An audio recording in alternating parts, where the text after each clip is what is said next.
原來藥樽一打開過，入邊嘅乾燥劑同埋棉花就要即刻抌咗佢。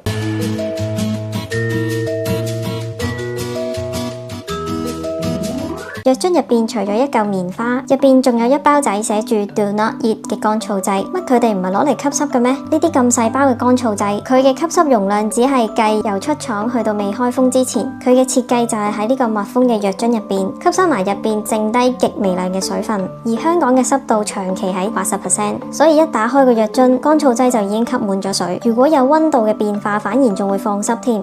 藥樽入邊嗰嚿棉花都係為咗防止運送中碰撞。當你開封咗之後，棉花就會吸收水氣，同埋佢會貼住啲藥丸，好似濕敷咁就會加速咗藥丸受潮。見到啲藥丸變色就係變壞咗噶啦。而最重要就係冇洗手就伸隻手入去攞藥，啲細菌同油脂都會污染啲藥物。除非佢個藥樽有寫明請保留乾燥劑於瓶內，又或者佢將包乾燥劑黐死咗喺樽蓋入邊，咁就要保留翻包乾燥劑喺藥樽入邊。如果啲藥丸開咗之後好快就變壞，可能就係放咗喺唔啱嘅地方，好似浴室、廚房同埋窗台。放喺浴室會好濕，喺廚房會好熱，窗台就會好曬。大部分嘅藥丸包裝都會有避光嘅設計，大多數嘅藥都要喺25度以下，相對濕度低過60%。根據美國國家衛生研究所 NIH 同埋美國藥典 USP 嘅建議，一旦藥樽打開，入邊嘅乾燥劑同埋棉花都要即刻抌咗佢。咁究竟你會唔會一打開個藥樽就即刻攞入邊嘅棉花同埋乾燥劑出嚟，定係都覺得佢哋都有用嘅？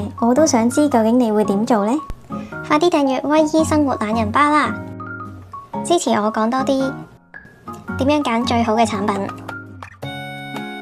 每日準時拍幾粒藥，好似完成咗對身體嘅任務咁。其實真正對自己好，係去揾一間有心機煮嘅餐廳，食一餐真正有營養、有靈魂嘅好嘢食。食得好，心情靚，身體自然好。但問題嚟啦，想食好啲，但係成日都中伏。明明網上面個個都話正，點知自己食完。所以絕對係口味嘅問題。我決定開個 channel， 唔係要做專業嘅食評人，而係做一個口味配對，大家口味相似嘅 group 埋一齊，食評嘅可信性就高好多。入 group嘅方法好簡單，只要撳下面資訊欄嘅 Google Form， 寫低你最中意、最常去嘅餐廳，我就會根據呢啲資料幫你配對翻一班口味最夾嘅靈魂食友。喺未成功配對之前呢，你可以先入去路食懶人包嗰個基地度傾下究竟你食咗啲咩，唔使特登影靚相，食到一半先影都得㗎。最緊要係大家分享最真實嘅味道，你嘅感受先係最重要㗎。